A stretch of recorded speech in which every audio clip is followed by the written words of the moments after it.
बहुत पुरानी बात है। भगवान शिव माता पार्वती के साथ में कैलाश पर्वत पर बैठे हुए थे और माता पार्वती धरती को देख रही थी। धरती पर सब अपनी अपनी धुन में लगे थे। कोई खुशी से झूम रहा था तो कोई कोने में बैठकर रो रहा था। कोई पैसा जोड़ने में लगा था तो कोई सब कुछ हारकर दुखी था। पार्वती मैया बहुत दयालु हैं। सबका दुख देखकर उनका मन भर आया। तभी उनकी नजर एक गांव की पतली सी गली पर पड़ी। वहां उन्होंने देखा कि एक बहुत ही बूढ़ी माई धीरे धीरे चल रही थी। बेचारी इतनी बूढ़ी थी कि उनकी कमर कमान की तरह झुक गई थी। सिर के बाल रुई की तरह सफेद हो चुके थे। कपड़े इतने फटे और गंदे थे कि देखकर ही तरस आ जाए। उस बूढ़ी माई के साथ एक छोटा सा कुत्ता भी चल रहा था। वो माई हर घर के दरवाजे पर जाती और हाथ फैलाकर बड़े प्यार से कहती, बेटा कुछ खाने को दे दो। कहीं से सूखी रोटी मिलती तो कहीं से मुट्ठी भर चावल। माई के पास एक छोटी सी मिट्टी की कटोरी थी जिसमें वो सब जमा कर लेती। लेकिन कमाल की बात देखो, उस बूढ़ी माई को खुद बहुत भूख लगी थी। फिर भी उसने जो कुछ मांगा था उसका आधा हिस्सा पहले उस कुत्ते को खिलाया। जब कुत्ते का पेट भर गया तब जाकर उसने बचा हुआ थोड़ा सा खाना खुद खाया। यह देखकर पार्वती मैया की आंखों में आंसू आ गए।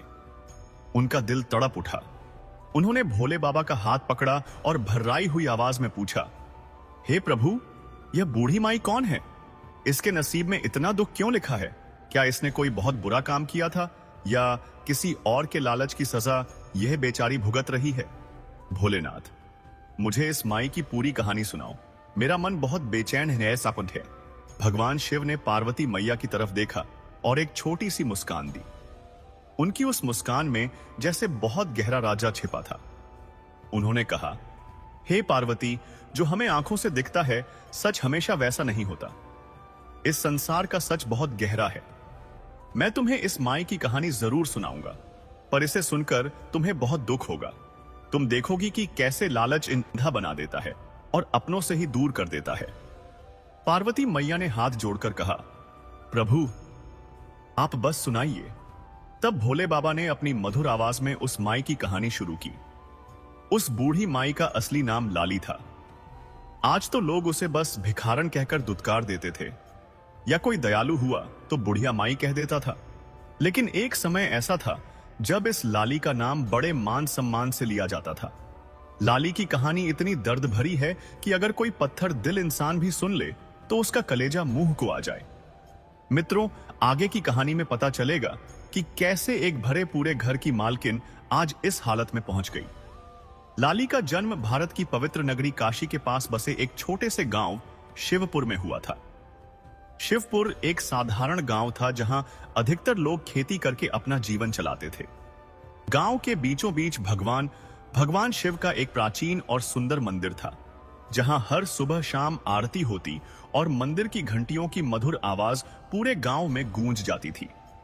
लाली के पिता रामदास एक बहुत गरीब ब्राह्मण थे। उनके पास धन दौलत कुछ भी नहीं था, लेकिन उनका चरित्र बहुत पवित्र था और वे भगवान शिव के परम भक्त थे। हर सोमवार को वे मंदिर जाकर पूरे विधि विधान से रुद्राभिषेक करते थे और चाहे घर में खाने के लिए कुछ भी ना हो, लेकिन मंदिर का दीपक कभी बुझने नहीं देते थे। लाली की मां का नाम गायत्री देवी था। वे भी बहुत धर्मपरायण और दयालु थी। घर में 2 वक्त की रोटी मुश्किल से बनती थी, फिर भी वे किसी भूखे को अपने दरवाजे से खाली हाथ नहीं लौटाती थी। ऐसे पवित्र माता पिता के घर लाली का जन्म हुआ और उसका बचपन अच्छे संस्कारों में बीता। लाली बचपन से ही बहुत समझदार और भोले स्वभाव की थी। जब वह 5 साल की थी तब उसने पहली बार मंदिर जाकर भगवान शिव के शिवलिंग पर जल चढ़ाया और उस दिन से उसका नियम बन गया कि वह रोज मंदिर जाएगी, चाहे धूप हो या बारिश। उसकी एक और आदत थी कि जब भी घर में खाना बनता और कोई भूखा दरवाजे पर आ जाता तो वह चुपके से अपनी थाली का खाना उसे दे देती थी। उसकी मां कभी कभी उसे प्यार से डांटती और कहती कि ऐसा करेगी तो तू खुद भूखी रह जाएगी। तब लाली मुस्कुराकर कहती कि वह मुझसे ज्यादा भूखा था। लाली का मन बहुत पवित्र था, लेकिन जैसे जैसे वह बड़ी होने लगी उसके पिता रामदास को उसकी शादी की चिंता सताने लगी, क्योंकि उनके पास दहेज देने के लिए कुछ भी नहीं था। वे अक्सर रात को मंदिर जाकर भगवान शिव से प्रार्थना करते कि उनकी बेटी को एक अच्छा घर मिल जाए। जब लाली 17 वर्ष की हुई, तब एक दिन शिवपुर में पास के गांव चंदनगढ़ के जमींदार श्रीवास्तव जी के बेटे राघवेंद्र की बारात आई, जो किसी दूसरे गांव में विवाह के लिए जा रही थी। रास्ते में राघवेंद्र मंदिर में दर्शन करने गया और वहीं उसने पहली बार लाली को देखा, जो सफेद कपड़े पहने भगवान शिव को फूल चढ़ाकर प्रार्थना कर रही थी। उसके चेहरे की पवित्रता और भक्ति देखकर राघवेंद्र उसके प्रति आकर्षित हो गया। जब वह अपने गांव लौटा तो उसने अपने पिता से कह दिया कि वह उसी लड़की से विवाह करेगा। पहले तो श्रीवास्तव जी को यह बात पसंद नहीं आई, क्योंकि लाली एक गरीब ब्राह्मण की बेटी थी, लेकिन राघवेंद्र अपनी बात पर अड़ा रहा और अंत में उन्हें मानना पड़ा। जब उनके लोग शिवपुर जाकर रामदास को यह खबर देने पहुंचे कि जमींदार का बेटा लाली से विवाह करना चाहता है, तो रामदास को विश्वास ही नहीं हुआ और वे तुरंत मंदिर जाकर भगवान शिव के चरणों में सिर रखकर रो पड़े और उन्हें धन्यवाद देने लगे। कुछ समय बाद लाली और राघवेंद्र का विवाह सादगी से संपन्न हुआ, क्योंकि रामदास के पास दहेज देने के लिए कुछ भी नहीं था। लेकिन राघवेंद्र ने साफ कहा था कि उसे दहेज नहीं चाहिए, उसे केवल लाली चाहिए। इस तरह लाली ने लाल दुल्हन की साड़ी पहनकर अपने माता पिता की आंखों में आंसू और आशीर्वाद के साथ अपने पति राघवेंद्र का हाथ थामा और एक नए जीवन की शुरुआत की। चंदनगढ़ गांव में लाली का एक बिल्कुल नया जीवन शुरू हुआ। यह गांव उसके मायके शिवपुर से बहुत अलग था, जैसे दिन और रात का फर्क हो। यहां चंदनगढ़ में बड़ी बड़ी और भव्य हवेलियां थीं। सड़कें भी बहुत चौड़ी और साफ सुथरी थीं। और श्रीवास्तव परिवार का नाम इतना बड़ा और प्रतिष्ठित था कि आसपास के 5-5 गांवों तक के लोग उनका बहुत सम्मान करते थे, उनकी इज्जत करते थे। लाली के लिए यह सब कुछ बिल्कुल नया और अनजाना था, लेकिन वह स्वभाव से बहुत समझदार थी, इसलिए उसने बहुत जल्दी ही खुद को इस नए और बड़े घर के वातावरण में, यहां के तौर तरीकों में ढाल लिया और सबकी लाडली बन गई। उसके ससुर जी यानी श्रीवास्तव जी स्वभाव से थोड़े कठोर थे। वे जल्दी किसी से खुश नहीं होते थे, लेकिन लाली ने अपनी नम्रता, अपने आदर और अपनी निस्वार्थ सेवा से पहले ही दिन से उनका दिल जीत लिया था। वे भी लाली को बहुत मानने लगे थे। और उसकी सास जी यानी राघवेंद्र की मां अंबा देवी, वे तो लाली पर अपनी जान छिड़कती थीं। वे उसे अपनी बेटी से भी ज्यादा प्यार करती थीं। अंबा देवी अक्सर कहा करती थीं, इस बहू ने, हमारी लाली ने हमारे घर में बिल्कुल साक्षात लक्ष्मी के समान कदम रखे हैं। जब से यह आई है, हमारे घर में सुख समृद्धि बढ़ गई है। और राघवेंद्र, वह तो लाली के लिए एक ऐसा पति था जैसा हर लड़की अपने सपनों में सोचती है। वह सिर्फ देखने में ही सुंदर और आकर्षक नहीं था, बल्कि उसके भीतर से भी एक गहरी ईमानदारी और सज्जनता झलकती थी। उसका मन भी उतना ही सुंदर था जितना उसका रूप। राघवेंद्र लाली से बहुत बहुत प्यार करता था। उनका प्रेम बिल्कुल सच्चा और निस्वार्थ था।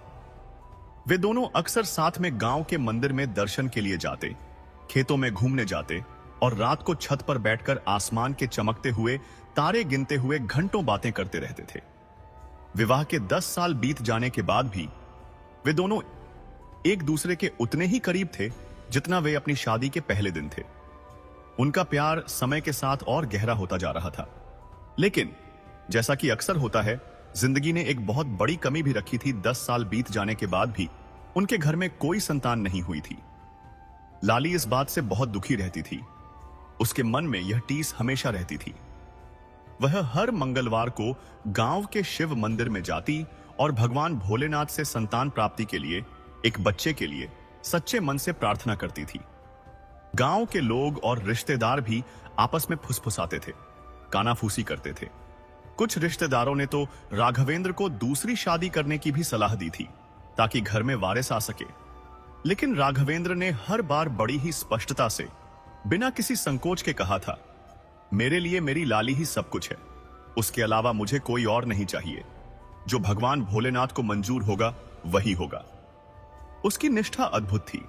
और फिर 11वें साल में जब सबने उम्मीद छोड़ दी थी, लाली को पहली बार गर्भ ठहरने के लक्षण दिखाई दिए। यह खबर सुनते ही पूरे घर में खुशी की एक लहर दौड़ गई, जैसे चारों ओर दिवाली मन रही हो। अंबा देवी ने खुशी से ताली बजाई, उनकी आंखों में चमक आ गई। ससुर जी ने तुरंत गांव के शिव मंदिर में जाकर भगवान को सोने का एक भव्य छत्र चढ़ाया, अपनी खुशी व्यक्त करने के लिए। राघवेंद्र ने लाली के दोनों हाथ बड़े ही प्रेम से थाम लिए और बड़े भावुक होकर कहा, देखा लाली, भगवान भोलेनाथ ने देर जरूर की, लेकिन उन्होंने हमारी प्रार्थना, हमारी विनती सुनी जरूर। लाली की आंखें खुशी और कृतज्ञता के आंसुओं से भर आईं। वह मन ही मन भगवान महादेव को धन्यवाद दे रही थी। हे महादेव, आपका बहुत बहुत धन्यवाद। यह उसके पूरे जीवन का सबसे अधिक खुशनुमा, सबसे आनंदमय समय था। उसे लगा जैसे उसका हर दुख दूर हो गया हो। लेकिन यह खुशी, यह आनंद लाली के जीवन में बहुत लंबे समय तक नहीं ठहर सका। उसी साल उस पूरे इलाके में एक बहुत ही भयानक और विनाशकारी बाढ़ आ गई थी। आषाढ़ का महीना चल रहा था, जब बारिश बहुत तेज होती है। पास की एक नदी, जो हर साल थोड़ी बहुत उफनती थी, यानी थोड़ी बढ़ जाती थी, इस बार इतनी विशाल हो गई कि उसका पानी खेतों में और यहां तक कि लोगों के घरों में भी घुस गया था। लोग अपनी जान बचाने के लिए, अपने परिवार को बचाने के लिए इधर उधर भागने लगे थे। राघवेंद्र के खेत, जो गांव में थे, वे नदी के बहुत करीब थे। उस समय वहां उनके 3 मजदूर काम कर रहे थे। जब बाढ़ का पानी अचानक और तेजी से बढ़ा, तो वे बेचारे मजदूर उस पानी में फंस गए थे और वे बाहर नहीं निकल पा रहे थे। तभी गांव के किसी व्यक्ति ने आकर राघवेंद्र को यह बुरी खबर दी। यह सुनते ही राघवेंद्र तुरंत उठा। लाली ने उसके इरादों को भांप लिया। उसने राघवेंद्र की बांह पकड़ ली और बड़े ही चिंतित स्वर में कहा, हे प्राणनाथ, मत जाओ। पानी बहुत अधिक है, बहुत तेज बहाव है, तुम्हें भी खतरा हो सकता है। राघवेंद्र ने लाली के हाथ को बड़े ही प्यार और धीरे से छुड़ाया। उसने लाली के माथे पर अपना हाथ रखा और बड़े ही शांत लेकिन दृढ़ स्वर में कहा, देखो लाली, वे तीनों लोग मेरे खेत में काम करने वाले मजदूर हैं। वे मेरी जिम्मेदारी हैं। उनके घरों में भी छोटे छोटे बच्चे हैं जो उनका इंतजार कर रहे होंगे।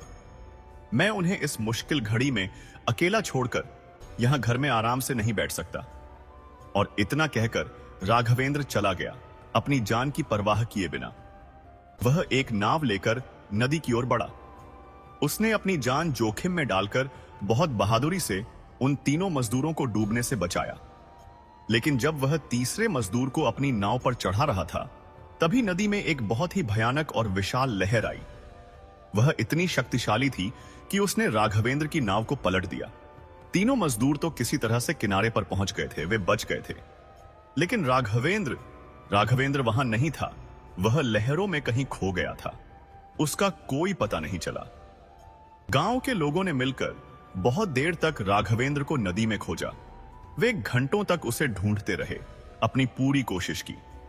लेकिन सारे प्रयासों के बाद भी राघवेंद्र का कोई नामो निशान नहीं मिला।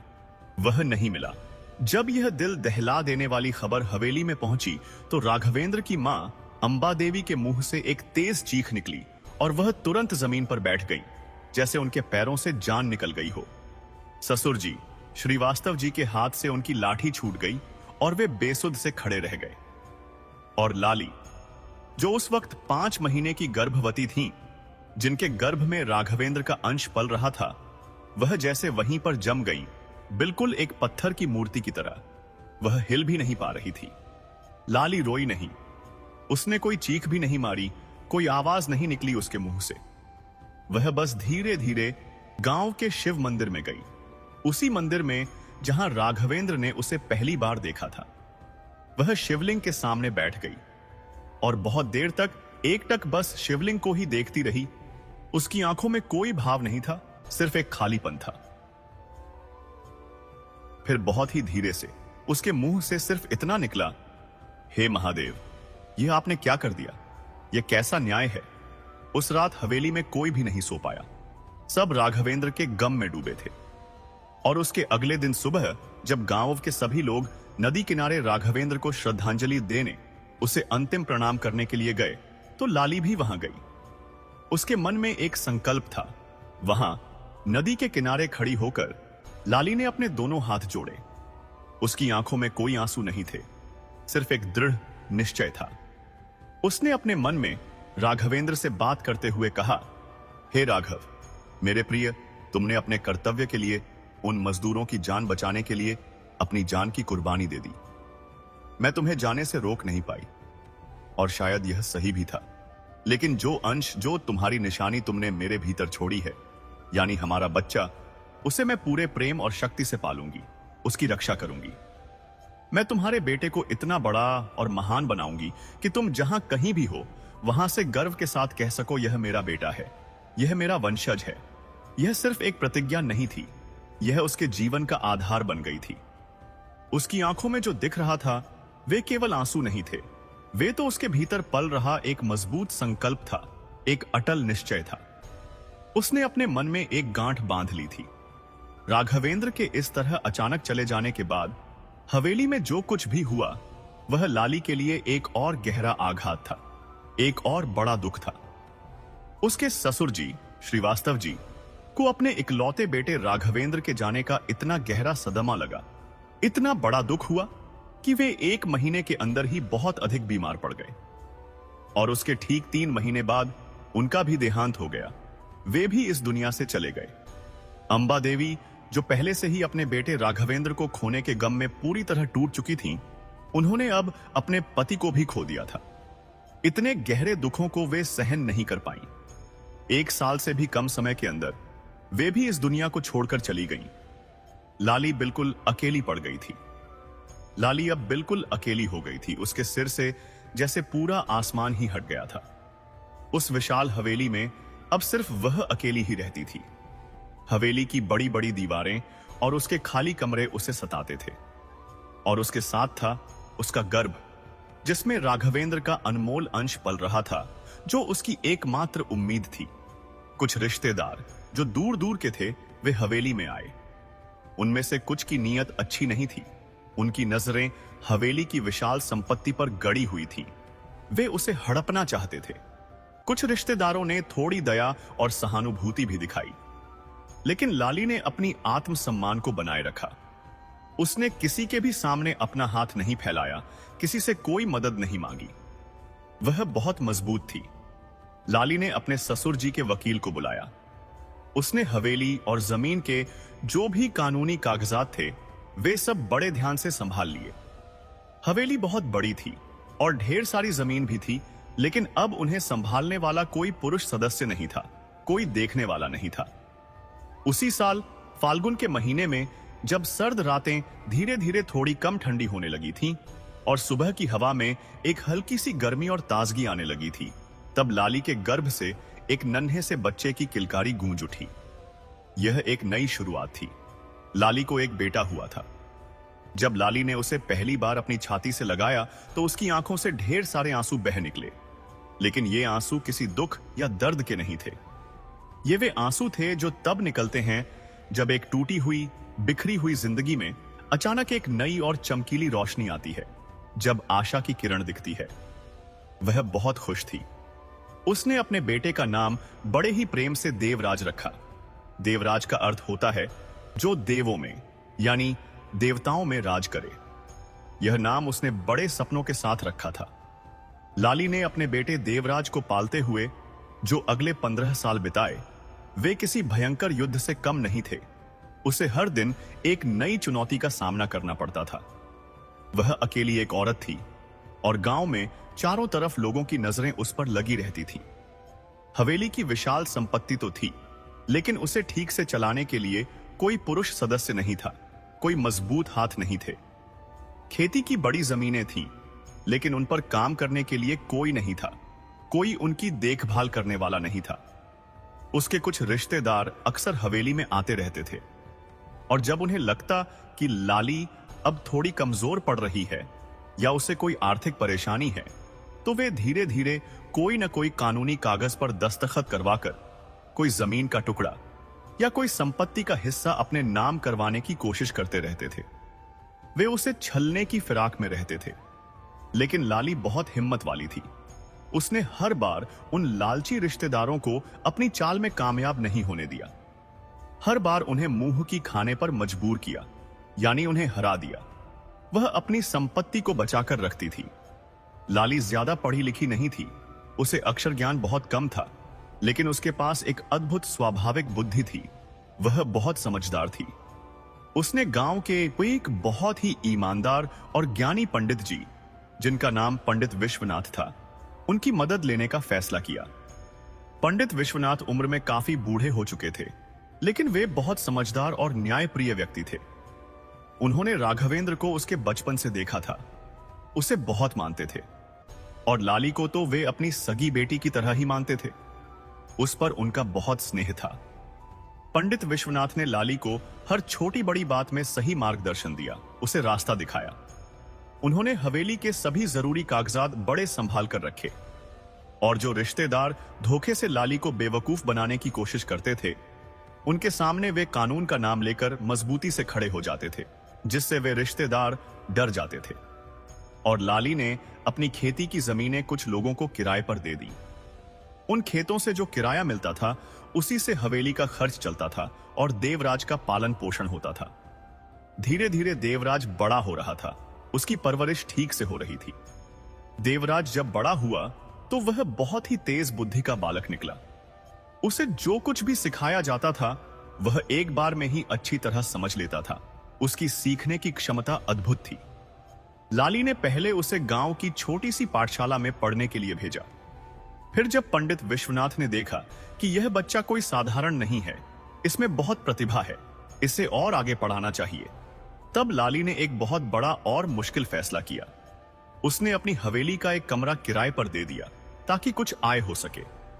उसने अपनी घर की एक पुरानी अलमारी भी बेच दी, जो उसके पिता राघवेंद्र की निशानी थी।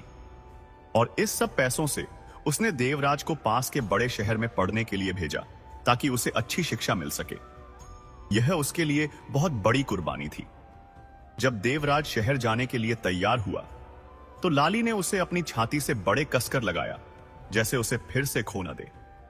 उसने बड़े ही भावुक होकर कहा, मेरे बेटे, तुम्हारे पिता ने, राघवेंद्र ने, अपनी जान की परवाह किए बिना 3 मजदूरों की जान बचाई थी। अगर वे आज यहां होते तो तुम्हें एक राजकुमार की तरह से पढ़ाते, तुम्हें हर सुविधा देते। मेरे पास राजकुमारों जितना धन तो नहीं है, लेकिन जो कुछ भी थोड़ा बहुत मेरे पास है, वह सब सिर्फ तुम्हारे लिए है, तुम्हारी पढ़ाई के लिए है। यह सुनकर देवराज की आंखें भी आंसुओं से भर आईं। उसने अपनी मां को गले लगाया और बोला, मां, मैं तुम्हें कभी निराश नहीं करूंगा, मैं तुम्हें गर्व महसूस कराऊंगा। और इतना कहकर वह शहर की ओर चला गया। लाली घर लौटी। पूरा घर अब खाली था, उसे बहुत सूना लग रहा था। वह बहुत देर तक देवराज के खाली कमरे में बैठी रही, उसकी यादों में खोई रही। देवराज ने अपना वादा पूरी तरह निभाया। शहर में जाकर उसने मन लगाकर पढ़ाई की और बहुत होशियार निकला। उसने व्यापार के तौर तरीके सीखे। पहले उसने एक बड़े व्यापारी के यहां मुनीम, यानी हिसाब किताब रखने वाले की नौकरी की, और धीरे धीरे अपनी मेहनत और ईमानदारी से उसने उन व्यापारी का पूरा विश्वास जीत लिया। केवल 4 साल के अंदर ही वह अपने दम पर, अपनी मेहनत से एक छोटा सा कपड़े का व्यापार शुरू कर चुका था। वह आत्मनिर्भर बन गया था। लाली को जब अपने बेटे की इस सफलता की खबर मिली, तो वह खुशी से पागल होकर गांव के मंदिर की ओर भागी। उसने भगवान शिव के शिवलिंग पर जल चढ़ाया और बड़े ही भावुक होकर अपने मन में राघवेंद्र से बात करते हुए बोली, हे राघव, क्या तुम सुन रहे हो? हमारा बेटा देवराज अब अपने पैरों पर खड़ा हो गया है। उसने अपनी पहचान बना ली है। उसकी खुशी की कोई सीमा नहीं थी। देवराज हर साल बिना भूले अपनी मां से मिलने घर आता था। वह अपनी मां के लिए नए कपड़े लाता था, कुछ पैसे भी देता था। और जब वह मां के हाथ का बना खाना खाता था, तो बड़े प्रेम से कहता था, मां, तुम्हारे हाथों का बना हुआ स्वादिष्ट खाना इस पूरी दुनिया में कोई और नहीं बना सकता। मां का दिल यह सुनकर बहुत खुश होता था। लाली मन ही मन सोचती थी, भगवान भोलेनाथ ने मुझसे मेरा सब कुछ छीन लिया था, मेरे पति, मेरे सास ससुर, मेरा सुख, लेकिन उन्होंने मुझे देवराज दिया था, और अब मेरे लिए देवराज ही मेरा सब कुछ था। मेरी पूरी दुनिया उसी में समाई थी। जब देवराज 25 साल का हुआ, तो उसने अपनी मां लाली को एक लंबी चिट्ठी लिखी। उस चिट्ठी में उसने बताया कि अब वह शहर का एक बहुत बड़ा और सफल व्यापारी बन गया है। शहर में उसकी अपनी एक बहुत बड़ी दुकान भी है और उसने एक अच्छा सा घर भी खरीद लिया है। और फिर चिट्ठी के अंत में उसने लिखा था, मां, अब मेरे विवाह का समय आ गया है। कृपया मेरे लिए एक अच्छी लड़की देखो, मुझे शादी करनी है। यह खबर सुनकर लाली के चेहरे पर वह खुशी की मुस्कान आई जो शायद बरसों से राघवेंद्र के जाने के बाद से उसके चेहरे से गायब हो गई थी। वह बहुत खुश हुई। लाली तुरंत पंडित विश्वनाथ के पास गई और बड़े उत्साह से कहा, पंडित जी, मेरे बेटे देवराज की शादी का समय आ गया है। उसके लिए अब मुझे एक अच्छी बहू चाहिए। पंडित जी ने लाली को देखा और हंसते हुए बोले, लाली बेटी, इतने लंबे सालों के बाद आज मैं तुम्हारे चेहरे पर यह सच्ची खुशी देख रहा हूं। यह देखकर मेरा मन भी प्रसन्न हो गया। लेकिन कहानी में अब एक ऐसा मोड़ आने वाला था जिसे सुनकर स्वयं माता पार्वती का भी हृदय भारी हो जाएगा और उन्हें बहुत दुख होगा। देवराज ने अपनी शादी के लिए खुद ही एक लड़की पसंद कर ली थी। शहर में उसकी मुलाकात एक बहुत ही सुंदर लड़की से हुई थी जिसका नाम सुनहरी था। वह दिखने में बहुत ही सुंदर और आकर्षक थी। उसकी बोली बहुत मीठी थी। वह इतने प्यार से बात करती थी कि हर किसी को अपनी ओर आकर्षित कर लेती थी, मोह लेती थी। सुनहरी ने खुद ही बड़े साहस के साथ देवराज के सामने आकर बात की थी। उसने देवराज को बताया था कि वह एक छोटे से कस्बे से आई है। उसके माता पिता नहीं है, वह अकेली है, उसका कोई सहारा नहीं है और वह अपना गुजारा चलाने के लिए एक कपड़े की दुकान में काम करती है। यह सब उसने देवराज को बताया। सुनहरी की यह दुख भरी कहानी सुनकर देवराज को उस पर बहुत दया आ गई और यह दया कब धीरे धीरे गहरे प्रेम में बदल गई उसे खुद भी पता नहीं चला। वह सुनहरी के प्यार में पड़ गया। जब देवराज ने अपनी मां लाली को चिट्ठी में लिखकर बताया कि उसने खुद ही अपने लिए एक लड़की पसंद कर ली है, तो लाली यह सुनकर थोड़ी चौंक गई। उस जमाने में बेटों का खुद अपने लिए लड़की पसंद करना, यह बात थोड़ी असामान्य मानी जाती थी। ऐसा अक्सर नहीं होता था, लेकिन मां का दिल बहुत बड़ा होता है। लाली ने सोचा, चलो, मेरा बेटा देवराज खुश है तो यही सबसे बड़ी बात है। वह जो पसंद करे वही उसके लिए सही होगा। उसने अपनी खुशी को ही अपनी खुशी मान लिया। लाली ने पंडित विश्वनाथ से शादी की एक शुभ तारीख निकलवाई और फिर लाली ने देवराज को चिट्ठी लिखी, बेटा, अपनी पसंद की लड़की को एक बार घर लेकर आ ताकि मैं उसे देख सकूं। देवराज सुनहरी को लेकर अपने गांव चंदनगढ़ आया। लाली ने पहली बार अपनी भावी बहू सुनहरी को देखा। सुनहरी वाकई बहुत सुंदर और आकर्षक थी, उसमें कोई शक नहीं था। उसने घर में आते ही बड़ी नम्रता से लाली के पैर छुए और बड़े ही मीठे शब्दों में कहा, मां जी, आपके आशीर्वाद के बिना तो यह घर अधूरा है, मुझे आपका आशीर्वाद चाहिए। सुनहरी की इन मीठी बातों से लाली का हृदय पिघल गया। उसे लगा कि यह बहुत अच्छी लड़की है। उसने सुनहरी के माथे पर अपना हाथ रखा और उसे दिल से आशीर्वाद दिया। लेकिन उस रात जब लाली अपने कमरे में अकेली बैठी हुई थी, तो उनके मन में एक अजीब सी बेचैनी होने लगी। एक ऐसी भावना जो उन्हें समझ नहीं आ रही थी, जिसे वे शब्दों में बयान नहीं कर पा रही थी। जैसे उनके भीतर से कोई अज्ञात आवाज कह रही, लाली, सावधान रहना, कुछ ठीक नहीं है। लेकिन उन्होंने उस आवाज को अनसुना कर दिया। फिर धूमधाम से शादी हो गई। शादी होने के बाद देवराज और सुनहरी शहर में ही रहने लगे, जहां देवराज का व्यापार था। लाली चंदनगढ़ की विशाल हवेली में फिर से अकेली रह गई थी। पहले साल तो सब कुछ ठीक रहा। देवराज हर महीने अपनी मां लाली से मिलने चंदनगढ़ आता था। सुनहरी भी उसके साथ आती थी। वह लाली के लिए कुछ न कुछ उपहार या खाने का सामान लाती थी। उसकी बोली हमेशा मीठी रहती थी और उसका व्यवहार भी बहुत सम्मानजनक और प्यारा था। लेकिन दूसरे साल से देवराज के घर आने की संख्या धीरे धीरे कम होने लगी। पहले जहां वह हर महीने आता था, अब 2-3 महीने में एक बार आता था। और तीसरे साल तक आते आते देवराज ने अपनी मां को एक चिट्ठी लिखी। उसमें उसने कहा, मां, मेरा व्यापार शहर में बहुत अच्छा चल रहा है, बहुत मुनाफा हो रहा है। लेकिन आप चंदनगढ़ की इस विशाल हवेली की देखभाल अकेले नहीं कर सकती। यह आपके लिए मुश्किल है। इसलिए आप अब हमारे पास शहर आ जाओ, हमारे साथ ही रहो। लाली यह सुनकर बहुत खुश हुई। उसके मन में एक आशा जगी। उसने सोचा, मेरा बेटा मुझे बुला रहा है, मैं अपनी बहू के साथ रहूंगी, मेरी बची हुई जिंदगी अब अच्छी बीतेगी, सुकून मिलेगा। यह सोचकर उसने अपनी छोटी सी गठरी, जिसमें उसके कुछ कपड़े और भगवान शिव की प्रतिमा थी, वह बांधी और शहर आ गई। शहर में शुरू के कुछ दिन सब कुछ बहुत अच्छा रहा। लाली सुबह जल्दी उठती थी और सीधे रसोई में जाती थी। वह बड़े प्रेम से पूरे परिवार के लिए खाना बनाती थी, घर की सफाई करती थी और जो भी घर का काम होता था वह सब करती थी। उसे कभी भी खाली बैठना आया ही नहीं था। वह हमेशा कर्मठ रही थी। रात को वह अपने बेटे देवराज को खाना परोसती थी और खुद थोड़ा दूर बैठकर उसे खाते हुए देखती रहती थी। उसके लिए यही सबसे बड़ा सुख था। यही उसके लिए सबसे गहरी शांति थी। यह वह सपना था जो उसने अपने पति राघवेंद्र के जाने के बाद से देखा था कि उसका बेटा सुखी रहे और वह उसके साथ रहे। लेकिन धीरे धीरे बहुत ही सूक्ष्म तरीके से एक बड़ा बदलाव आने लगा। सुनहरी को अब लाली का घर में रहना बिल्कुल पसंद नहीं आता था।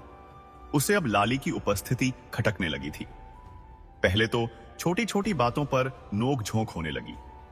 सुनहरी कहती, मां जी, यह रसोई मेरा राजपाट है, यह मेरी है, यहां मैं अपने तरीके से काम करूंगी, आप दखल न दें। लाली बिना कुछ कहे धीरे से पीछे हट जाती। फिर सुनहरी कहती, मां जी, घर में कुछ मेहमान आने वाले हैं, आप कृपा करके अपने कमरे में ही रहिए, बाहर न निकलिए। लाली चुपचाप बिना कोई सवाल किए अपने कमरे में चली जाती। यह सब उसे अंदर ही अंदर दुखी करता था। देवराज यह सब देखता था।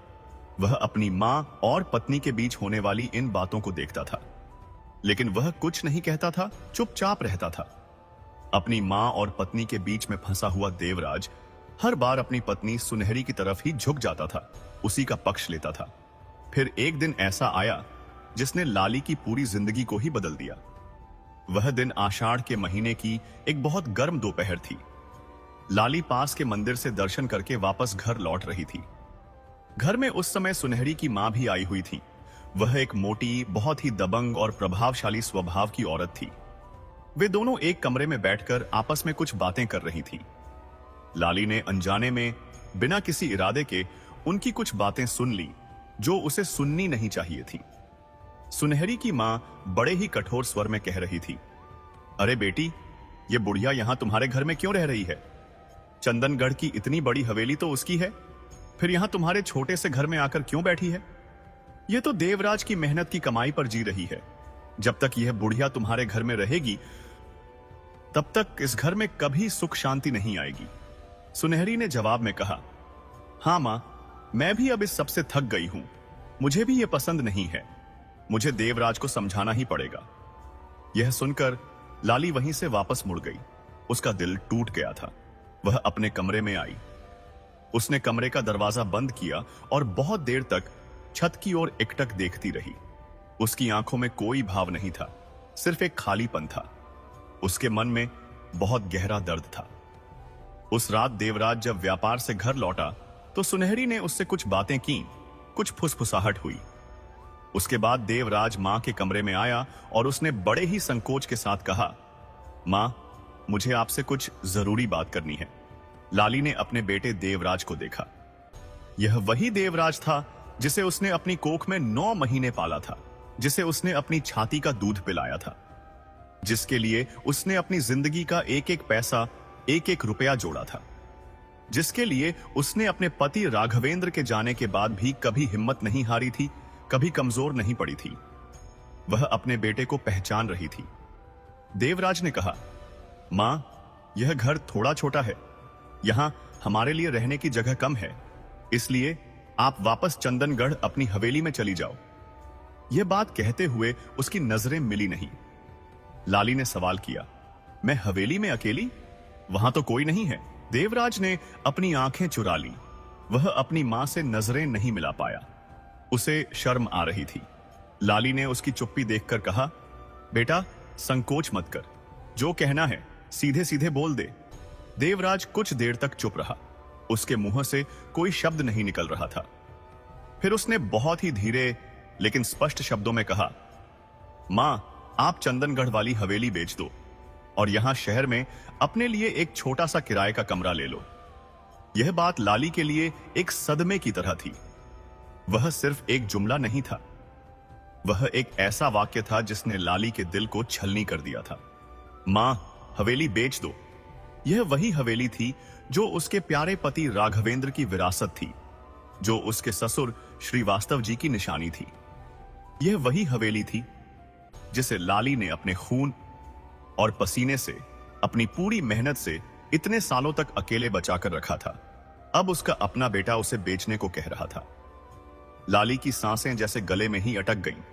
उसने बहुत धीरे से दर्द भरे स्वर में कहा, देवराज, यह हवेली तुम्हारे पिता की है। यह तुम्हारे दादाजी की पुश्तैनी निशानी है। इसे कैसे बेच सकते हैं? देवराज ने जवाब दिया, मां, वह सब अब पुरानी बातें हो चुकी हैं।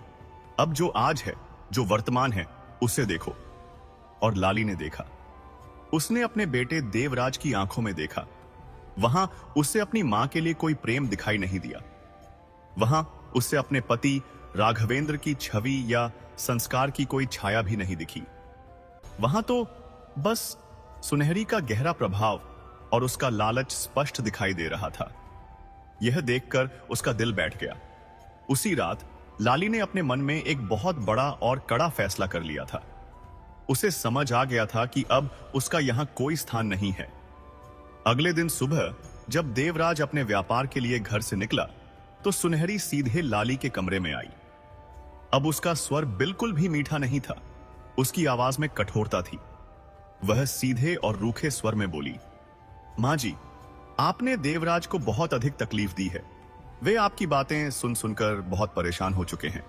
अच्छा यही होगा कि आप खुद ही अपनी मर्जी से कहीं और चली जाएं। लाली ने बड़े ही दर्द भरे स्वर में पूछा, बहू, मैं कहां जाऊंगी?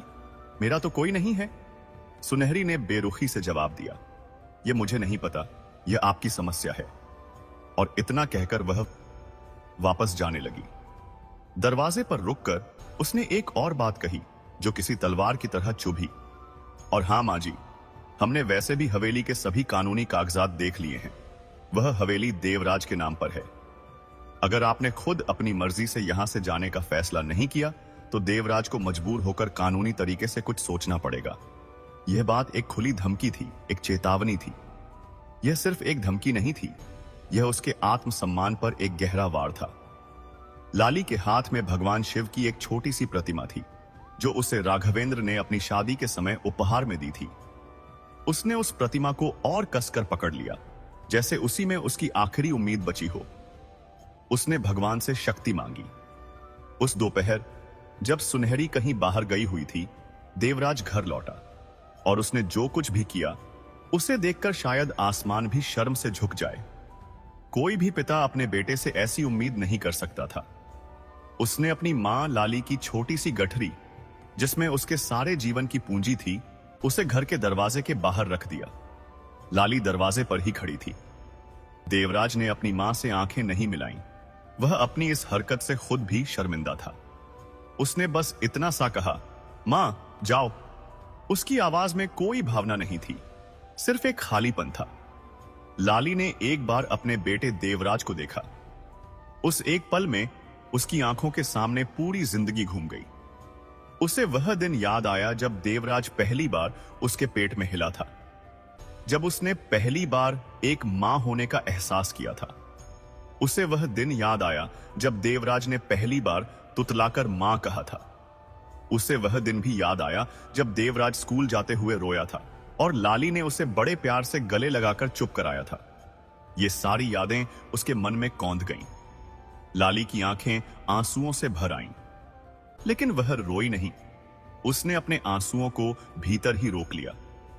उसने अपनी गठरी उठाई जिसमें उसके कुछ पुराने कपड़े थे। भगवान शिव की छोटी सी प्रतिमा जो राघवेंद्र ने दी थी, उसे उसने बड़े प्यार से एक कपड़े में लपेटकर गठरी में रखा और बिना कुछ कहे, बिना पीछे मुड़े वह घर के दरवाजे के बाहर निकल गई। देवराज ने तुरंत दरवाजा बंद कर लिया। एक मां अपने ही बेटे के घर से बेघर हो चुकी थी। लाली उस रात कहां जाए उसे कुछ समझ नहीं आ रहा था। शहर में वह किसी को भी नहीं जानती थी, उसका कोई ठिकाना नहीं था। उसे चंदनगढ़ अपने गांव जाना था, लेकिन उसके पास किराए के लिए एक पैसा भी नहीं था। रात धीरे धीरे गहरी होती जा रही थी, अंधेरा छा रहा था। थक हारकर वह एक पेड़ के नीचे बैठ गई, अपनी गठरी सिरहाने रखकर। उसे बहुत तेज भूख लगी थी और उसका पूरा शरीर थकान से टूटा जा रहा था। लेकिन सबसे बड़ा दर्द तो वह था जो उसके शरीर में नहीं बल्कि उसके दिल में था। उस जगह था जहां एक मां का कोमल हृदय होता है।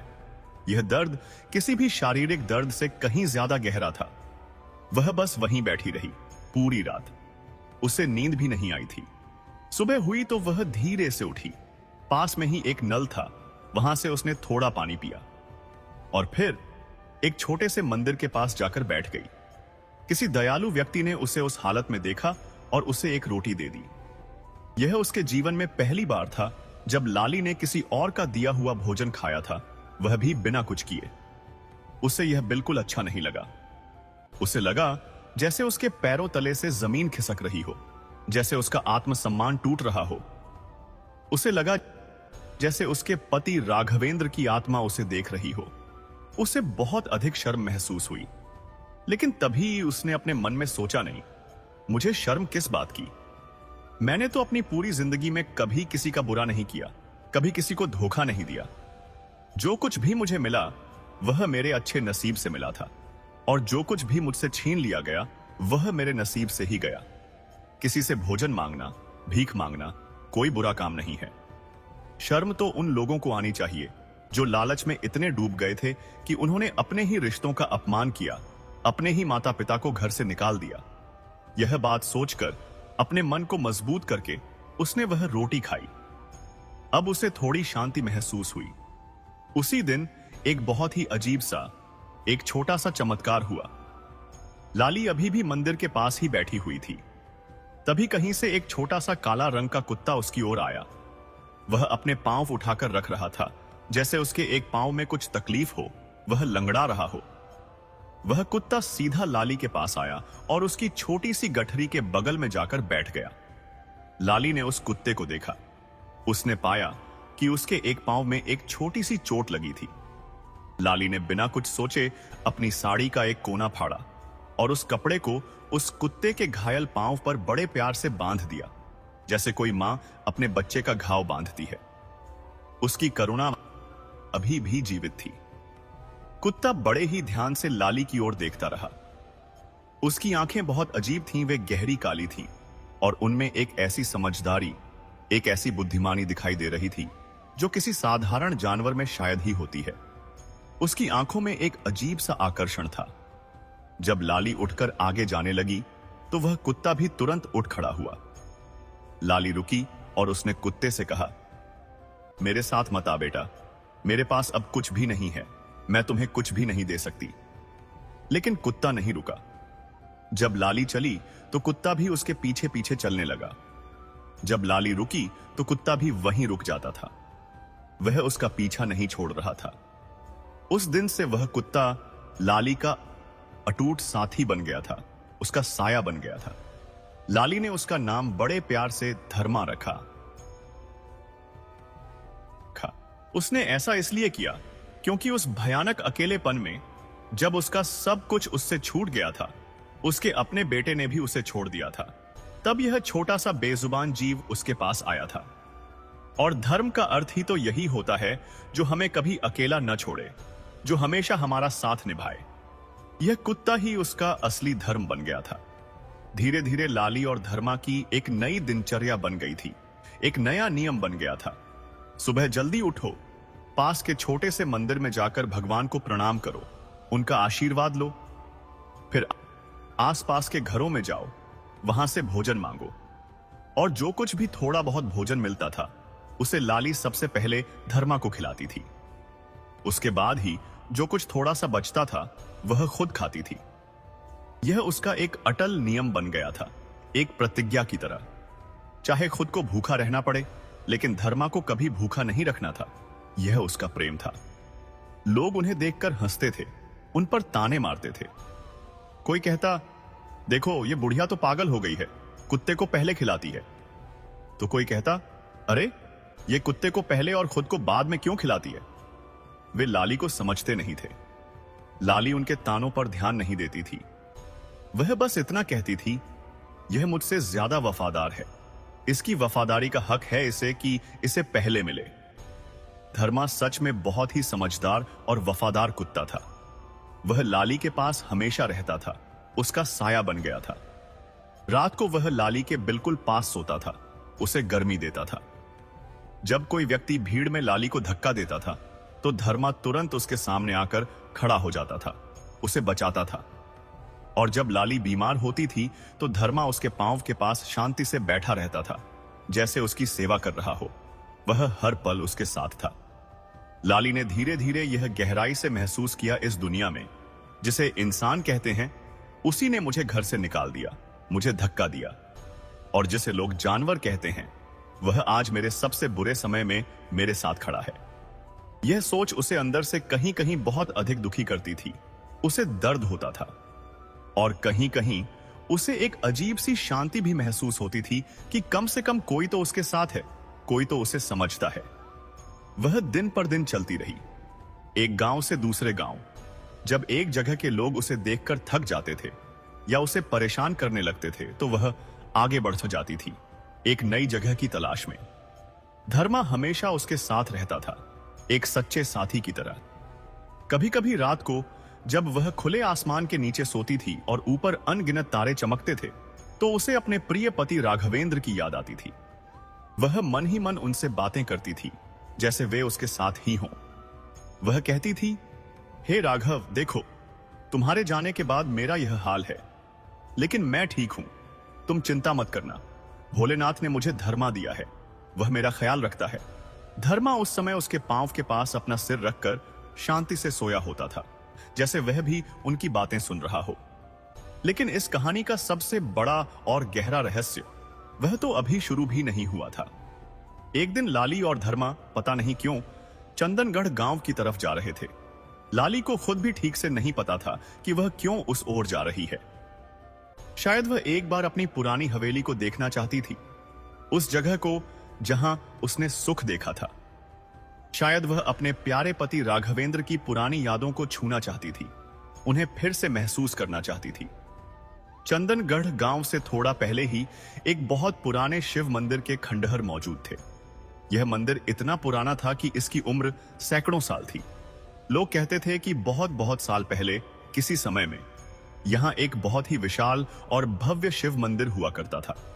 लेकिन किसी बाढ़ में, किसी प्राकृतिक आपदा में यह मंदिर आधा टूट गया था और उसके बाद किसी ने भी उसकी सुध नहीं ली, उसकी देखभाल नहीं की। अब वहां बस पत्थरों का एक ढेर बचा था और उन टूटे हुए पत्थरों के बीच में एक शिवलिंग अभी भी अपनी जगह पर खड़ा था। ऐसा लगता था जैसे सब कुछ टूट जाए, सब कुछ बिखर जाए, लेकिन भगवान भोलेनाथ अपनी जगह पर अटल, अड़िग और मजबूत बने रहते हैं। लाली उस पुराने खंडहर मंदिर के पास रुक गई। उसने उस अकेले अड़िग शिवलिंग को देखा। उसकी आंखों में एक बार फिर आंसू भर आए, पुराने दिनों की याद आ गई। धर्मा उसके पास ही खड़ा था। उसने लाली की साड़ी को बहुत ही हल्के से अपने मुंह से छुआ, जैसे वह बिना बोले कह रहा हो, मां, यहां रुको, इस जगह पर कुछ खास है। लाली उस शिवलिंग के सामने जमीन पर बैठ गई। उसने अपने दोनों हाथ जोड़े और बड़े ही भावुक स्वर में अपनी आत्मा से भगवान महादेव से कहने लगी, हे महादेव, मैं नहीं जानती कि मेरे भाग्य में, मेरे ललाट में आपने क्या लिख दिया है। मैं यह भी नहीं जानती कि मैंने अपने जीवन में ऐसा कौन सा बड़ा पाप किया था जिसकी सजा मुझे मिल रही है। लेकिन जो कुछ भी दुख आपने मुझे दिया है, मैं उसे पूरी तरह भी स्वामनो आप भोग रही हूं। बस इतनी सी मेरी एक विनती है कि जब मेरा जीवन समाप्त हो तो मुझे अंत में आपके पवित्र चरणों में जगह मिले और मुझे मोक्ष मिले। वह बहुत देर तक उसी तरह भगवान शिव के सामने बैठी रही, अपनी सारी बातें कह रही थी। तभी धर्मा ने कुछ बहुत ही अजीब और हैरान कर देने वाला काम किया। वह मंदिर के टूटे हुए पत्थरों के एक कोने में जाकर जमीन खोदने लगा। वह अपने पंजों से मिट्टी को जोर जोर से हटाने लगा।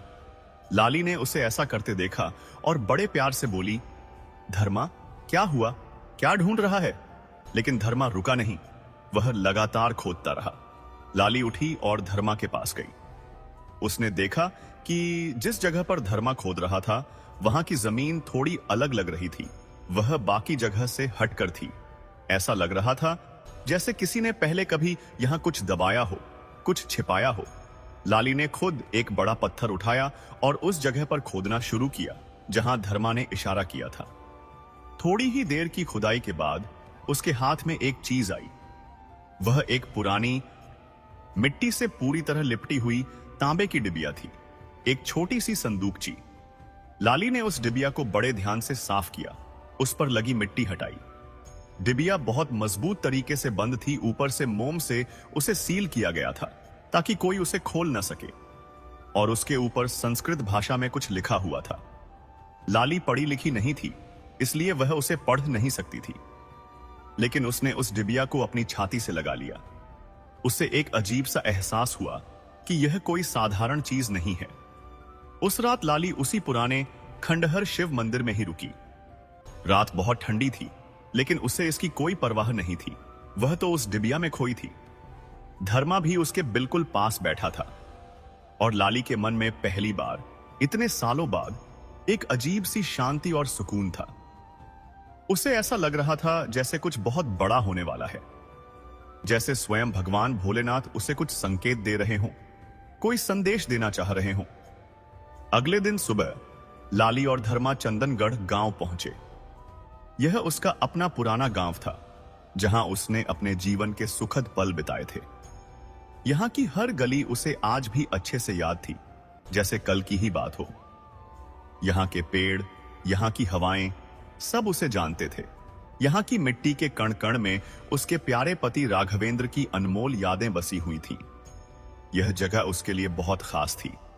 लाली सबसे पहले गांव के सबसे ज्ञानी और ईमानदार पंडित विश्वनाथ जी के घर गई। पंडित विश्वनाथ अब बहुत अधिक बूढ़े हो गए थे। उनकी पीठ उम्र के कारण और अधिक झुक गई थी। उनकी आंखें भी अब धुंधली पड़ गई थीं। उन्हें ठीक से दिखाई नहीं देता था। लेकिन जब उन्होंने इतने सालों बाद लाली को देखा तो उनकी आंखें तुरंत भर आईं। वे भावुक हो गए। पंडित जी ने प्यार से कहा, लाली बेटी। वे अपनी जगह से धीरे से उठकर उसके पास आए और बोले, तुम इतने लंबे समय बाद आई हो। मैं तो सोचता था कि तुम पता नहीं कहां चली गई। उनके स्वर में चिंता थी। लाली ने तुरंत झुककर पंडित जी के पैर छुए, आशीर्वाद लिया। पंडित जी ने भी उसके सिर पर बड़े प्यार से हाथ रखा और उसे आशीर्वाद दिया। और फिर उन्होंने लाली को बहुत गौर से देखा। उसके फटे पुराने कपड़े, उसकी झुकी हुई पीठ, उसके थके हुए चेहरे पर जमी धूल देखकर पंडित जी की आंखों में फिर से आंसू आ गए। शब्बाय सन्नाव से गए। उन्हें लाली की ऐसी हालत देखकर बहुत दुख हुआ। पंडित जी ने बड़े दर्द भरे स्वर में पूछा, बेटी, यह क्या हाल बना लिया है तुमने अपना? तुम्हें यह सब कैसे हुआ? लाली ने उन्हें अपनी पूरी कहानी बताई। जो कुछ भी उसके साथ हुआ था सब कुछ विस्तार से बताया। वह चुपचाप बोलती रही, बिना रोए, बिना किसी शिकायत के। ऐसा लग रहा था जैसे वह अपनी कहानी नहीं बल्कि किसी और की कहानी सुना रही हो। इतनी शांत थी वह। पंडित विश्वनाथ लाली की बातें बड़े ध्यान से सुनते रहे। उसकी कहानी सुनकर उनका चेहरा दुख और क्रोध से लाल होता गया।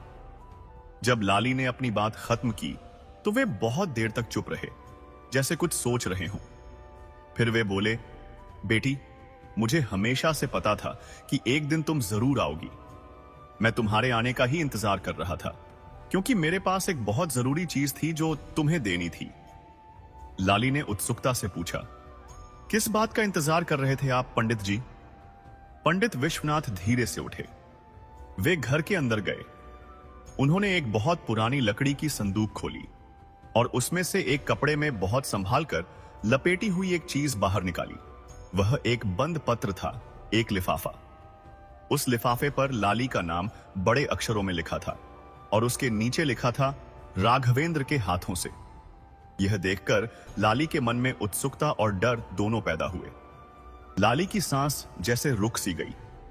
उसने कांपते हुए पूछा, यह मेरे राघव का लिखा हुआ है? पंडित जी ने बताया, हाँ बेटी, यह पत्र तुम्हारे पति राघवेंद्र ने उसी भयानक बाढ़ से ठीक 3 दिन पहले मुझे दिया था। उसने मुझसे कहा था, पंडित जी, मुझे नहीं पता क्यों, लेकिन मेरे मन में एक अजीब सा अनजाना भाव आ रहा है। आप इस पत्र को अपने पास संभाल कर रखिए। अगर मेरे साथ कभी कोई अनहोनी हो जाए तो इसे मेरी पत्नी लाली को तब देना जब उसे इसकी सबसे ज्यादा जरूरत हो। और यह समझना कि वह सही वक्त कब है, यह मैं आपके विवेक पर छोड़ता हूं। यह सुनकर लाली हैरान रह गई। लाली के हाथ कांपने लगे थे, वह भावुक हो गई थी। पंडित जी ने आगे बताया, बेटी, मैंने उसी दिन से यह पत्र अपने पास बहुत संभाल कर रखा है। तुम्हारा बेटा देवराज शहर से कई बार आया था और उसने इस पत्र के बारे में पूछा था, लेकिन यह पत्र तो तुम्हारी लाली के नाम था, देवराज के नाम नहीं। इसलिए मैंने उसे यह पत्र नहीं दिया। उसने बहुत अधिक दबाव डाला, मुझे मजबूर करने की कोशिश की। उसकी पत्नी सुनहरी भी आई थी। उस निनिश वो समय पर ऐसे रह पाई थी। उसने तो यहां तक कहा कि हम हवेली के मालिक हैं, सब कुछ हमारा है, यह पत्र हमें दे दो। लेकिन बेटी, मैं जानता था कि यह पत्र सिर्फ और सिर्फ तुम्हारा था, यह तुम्हारी अमानत थी। लाली ने कांपते हाथों से वह पत्र लिया। उसके हाथ इतने अधिक कांप रहे थे कि वह खुद उसे खोल नहीं पा रही थी। पंडित जी ने उसकी हालत देखी और प्यार से पूछा, बेटी, क्या मैं इसे तुम्हारे लिए पढ़ूं? लाली ने अपनी आंखों में आंसू लिए हां में सिर हिलाया। पंडित जी ने धीरे से लिफाफा खोला। अंदर राघवेंद्र की लिखावट थी, थोड़ी टेढ़ी मेढ़ी, लेकिन बिल्कुल साफ और समझने योग्य। उन्होंने पढ़ना शुरू किया। मेरी प्रिय लाली, अगर आज तुम यह पत्र पढ़ रही हो तो इसका एक ही मतलब है कि मैं अब तुम्हारे पास नहीं हूं, मैं इस दुनिया में नहीं रहा। मुझे माफ कर देना मेरी प्रिय। मैंने अपने जीवन में एक बहुत बड़ी गलती की थी, एक भूल हो गई थी मुझसे।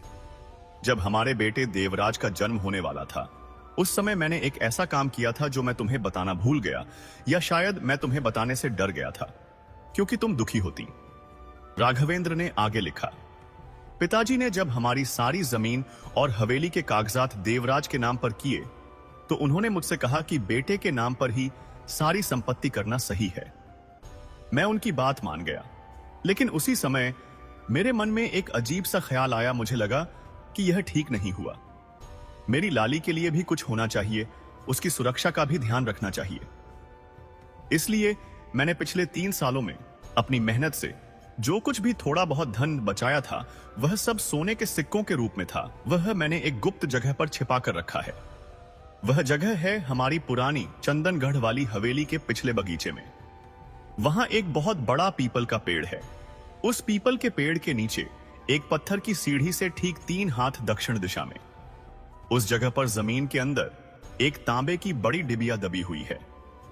उस डिबिया के अंदर वे सोने के सिक्के हैं और साथ ही एक और जरूरी कागज है जिस पर मेरे हस्ताक्षर किए हुए हैं। वह कागज एक और जमीन के बारे में है, जिसे मैंने अपनी मां की विरासत से मिले पैसों से अकेले खरीदा था। और वह जमीन भी मैंने तुम्हारे नाम करने के लिए ही रखी थी, ताकि तुम कभी अकेली न पड़ो। मेरी प्रिय लाली, तुमने मुझे अपने जीवन में इतना अधिक प्रेम और स्नेह दिया है कि मैं उसका कोई हिसाब नहीं चुका सकता।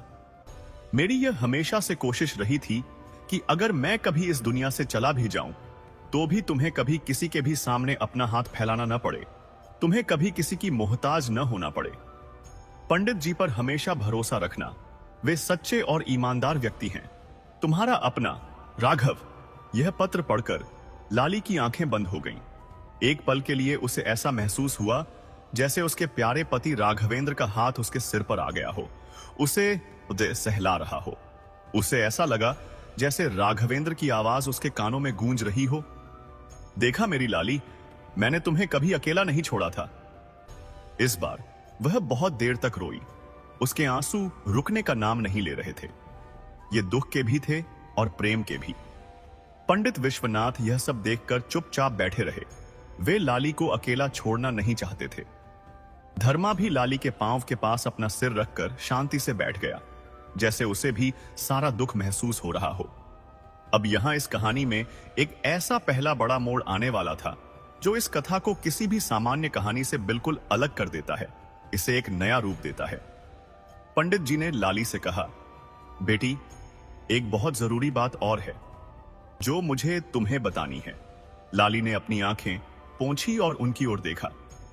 पंडित जी की आवाज थोड़ी धीमी हो गई, जैसे वे कोई गंभीर बात बताने वाले हों। उन्होंने बताया, कुछ महीने पहले एक आदमी यहां चंदनगढ़ आया था। वह पड़ोस के जिले से था। वह चंदनगढ़ में किसी व्यक्ति से मिलने आया था। उसने मुझसे पूछा था कि क्या यहां इस गांव में सुनहरी नाम की कोई औरत रहती है। लाली यह सुनकर चौंक गई। उसने पूछा, क्या क्या वह देवराज की पत्नी की बात कर रहा था? पंडित जी ने हां में सिर हिलाया। पंडित जी ने आगे बताया, मैंने उस आदमी से पूछा कि तुम कौन हो। उसने मुझे बताया कि सुनहरी उसकी पहली पत्नी है। लाली वहीं पर जड़वत यानी पत्थर की तरह जम गई। पंडित जी ने आगे बताया, बेटी, वह आदमी बहुत अधिक दुखी था। उसकी आंखों में आंसू थे। उसने मुझे बताया कि सुनहरी ने उससे 20 साल पहले शादी की थी, लेकिन जब उसके घर में उसके पति के जीवन में कुछ पैसे की तकलीफ आई, आर्थिक परेशानी आई, तो सुनहरी उसे और उनके 2 छोटे छोटे बच्चों को छोड़कर हमेशा के लिए चली गई। उसने सभी कानूनी कागजात पर अपना नाम भी बदल लिया था ताकि कोई उसे पहचान न सके। फिर वह एक दूसरे शहर में गई और वहां उसने तुम्हारे बेटे देवराज से शादी कर ली। यह सब सुनकर लाली का दिमाग घूम गया। लाली की सांस जैसे रुक सी गई। उसे विश्वास नहीं हो रहा था। पंडित जी ने आगे बताया, सुनहरी के वे 2 बच्चे जिनसे वह खुद की मां थी, वे आज तक अपनी मां को ढूंढ रहे हैं, उसकी राह देख रहे हैं। वह आदमी यानी सुनहरी का पहला पति कानूनी मदद चाहता था। वह अपनी पत्नी को वापस लाना चाहता था। उसने मुझसे पूछा था कि क्या देवराज को यह बात पता है या नहीं। लाली ने अपनी आंखें बंद की।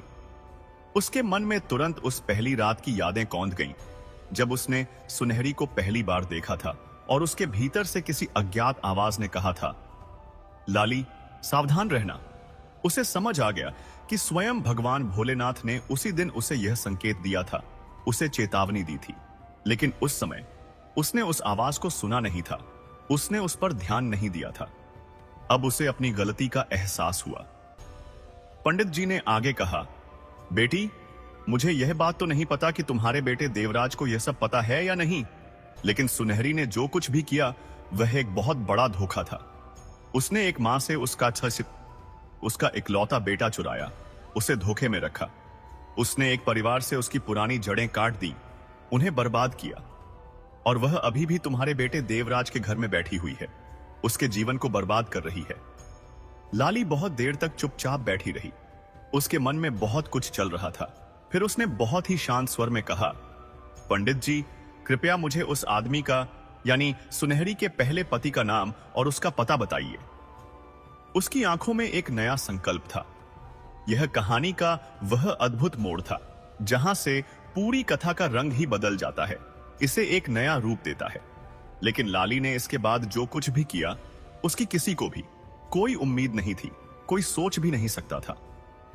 उसने न तो शहर जाकर अपने बेटे देवराज को यह सब बताया, न उसने कोई शोर मचाया, कोई हंगामा किया, और न ही उसके मन में किसी तरह का बदला लेने का कोई विचार आया। वह बहुत शांत थी। उसने बस इतना ही किया। उसने पंडित जी से कहा, पंडित जी, आप एक काम कीजिए, उस आदमी को यानी सुनहरी के पहले पति मथुरादास को यहां चंदनगढ़ बुलाइए और उसे कहो कि जो उसका असली हक है, जो उसका न्याय है, उसे दिलाने में मैं पूरी मदद करूंगी। पंडित जी ने थोड़ा हैरान होकर पूछा, बेटी, और देवराज, उसका क्या होगा? लाली ने जवाब दिया, देवराज मेरा बेटा है, यह सच्चाई नहीं बदल सकती। उसने जो कुछ भी किया है वह उसका अपना कर्म है और अपने कर्मों का फल उसे अवश्य मिलेगा। मुझे इस मामले में बीच में नहीं पड़ना चाहिए, यह उसके कर्मों का हिसाब है। पंडित जी ने फिर से कहा, बेटी, लेकिन वह आदमी तो कानून के पास जाएगा, वह अदालत में केस करेगा, तब देवराज को यह सब पता चलेगा। लाली ने बहुत ही गहरी बात कही, पंडित जी, यह पूरी दुनिया एक रंगमंच के समान है। यहां हर किसी को अपनी अपनी भूमिका, अपना अपना कर्तव्य खुद ही निभाना पड़ता है। मैं सुनहरी के पहले पति का दर्द अच्छी तरह समझती हूं। वह एक पिता है जिसके बच्चे आज तक अपनी मां को ढूंढ रहे हैं, उससे मिलने को तरस रहे हैं। उस पिता को इंसाफ मिलना चाहिए, उसे न्याय मिलना चाहिए। लाली ने आगे कहा, देवराज को जो कुछ भी होना है वह उसके कर्मों के अनुसार होगा, लेकिन उस पिता के बच्चों को उनकी मां मिले, उन्हें उनका परिवार मिले, यह सबसे ज्यादा जरूरी है।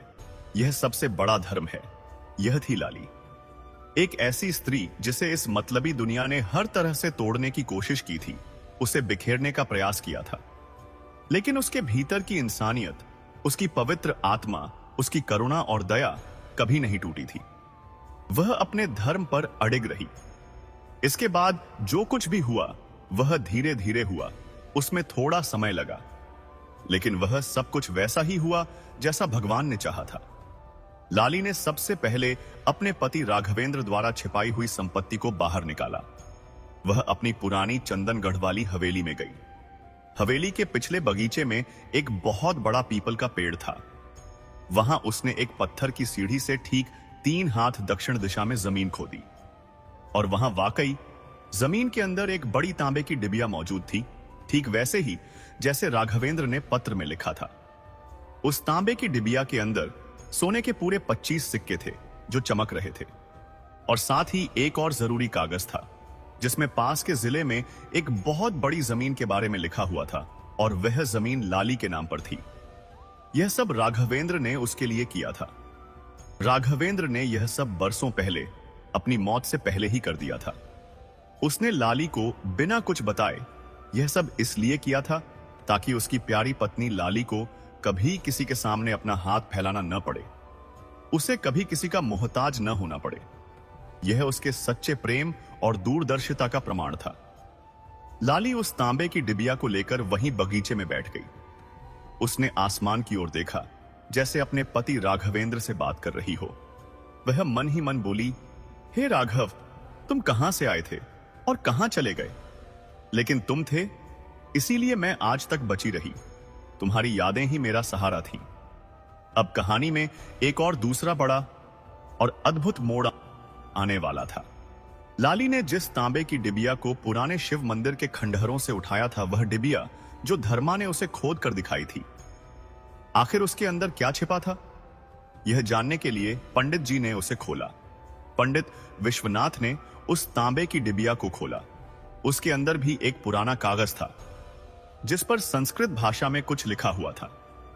पंडित जी ने जब उसे पढ़ना शुरू किया तो उनका चेहरा आश्चर्य से फक हो गया। वे हैरान रह गए। उन्होंने कहा, बेटी, यह तो बहुत पुरानी बात है। यह लिखावट, यह कागज तो 100 साल से भी अधिक पुराना है। उस पुरानी डिबिया के अंदर एक मंदिर का दान पत्र था, यानी एक ऐसा कागज जिसमें दान की शर्तें लिखी थीं। यह उसी पुराने शिव मंदिर का दान पत्र था जिसके खंडहर में लाली को यह डिबिया मिली थी। उस दान पत्र का अर्थ यह था कि उस मंदिर की सारी जमीन, जो काफी बड़ी थी, उसके दान में जो भी पहला व्यक्ति भगवान शिव की पूजा करते हुए मिलेगा, उसे उस जमीन का संरक्षक यानी देखभाल करने वाला माना जाएगा। यह दान पत्र किसी बहुत पुराने राजा ने उस मंदिर के लिए बनवाया था। और देखिए, लाली उसी जगह पर मिली थी भगवान शिव की पूजा करते हुए। यह सुनकर पंडित विश्वनाथ हंसे, लेकिन उनकी हंसी में खुशी और आश्चर्य के आंसू भी थे। वे बोले, बेटी, स्वयं भगवान भोलेनाथ ने तुम्हें वहां भेजा था। यह कोई इत्तेफाक नहीं था। तुमने वहां जाने का फैसला नहीं किया था, बल्कि तुम्हारे सच्चे साथी धर्मा ने तुम्हें वहां जाने के लिए प्रेरित किया था। लाली ने धर्मा को देखा। धर्मा भी उसकी तरफ बड़े ही ध्यान से देख रहा था। उसकी आंखें वही थीं, गहरी काली, और उनमें कुछ ऐसा छिपा था जो किसी साधारण जानवर की आंखों में नहीं होता। लाली ने धर्मा को बड़े प्यार से अपनी गोद में बिठा लिया, उसके सिर पर अपना हाथ फेरा और बड़े ही भावुक स्वर में बोली, धर्मा, तू क्या है रे? तू कौन है? धर्मा ने एक बार लाली का हाथ चाटा, और बस इस बात में एक गहरा रहस्य छिपा था। इस बीच चंदनगढ़ में यह सब हो रहा था, तो शहर में देवराज के साथ क्या हो रहा था? देवराज का व्यापार, जो कभी बहुत अच्छा चल रहा था, वह हाल के कुछ महीनों में अजीब तरह से डगमगाने लगा था। उसमें नुकसान होने लगा था।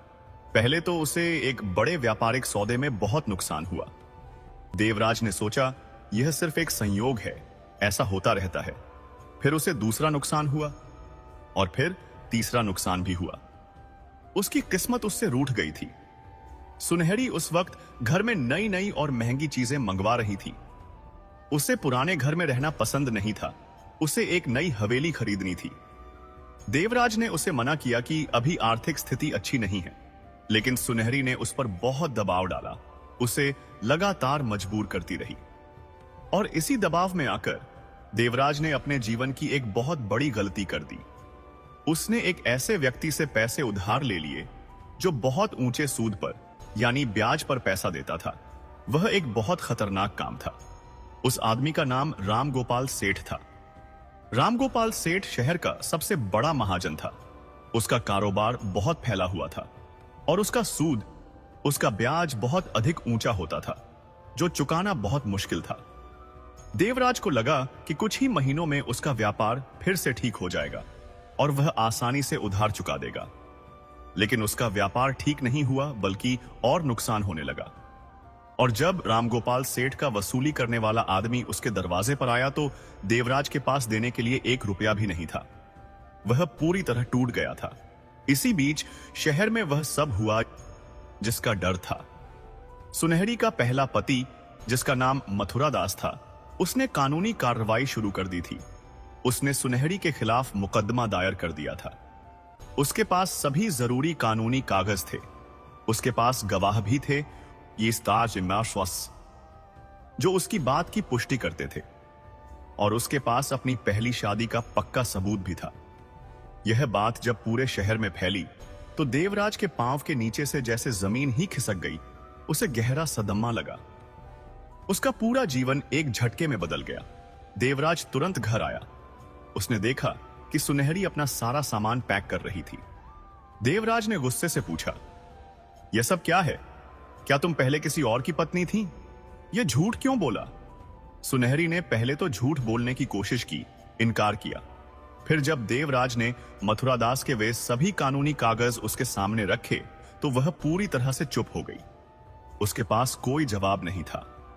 देवराज ने कांपते हुए कहा, इसका मतलब हमारी शादी तो कानूनन। सुनहरी ने उसकी बात बीच में ही काट दी। उसने बड़े ही मीठे स्वर में उसे बहलाते हुए कहा, देवराज, तुम मुझे बहुत प्यार करते हो, है ना? यह सब पुरानी बातें हैं, इन्हें भूल जाओ। वह अभी भी उसे बरगलाने की कोशिश कर रही थी।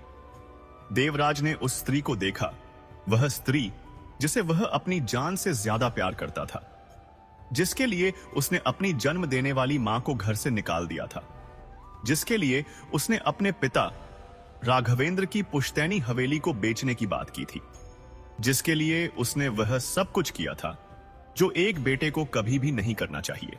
उसे अपनी सारी गलतियां एक साथ याद आ गईं।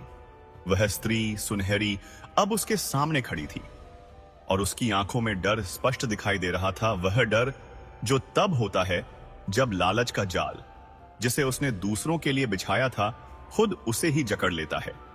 देवराज ने बड़े दर्द से पूछा, सुनहरी, तुमने यह क्यों किया? सुनहरी की मां ने उसे बताया था कि देवराज की मां लाली के पास चंदनगढ़ में एक बड़ी हवेली है, ढेर सारी जमीन है, उसके पास पैसे भी हैं।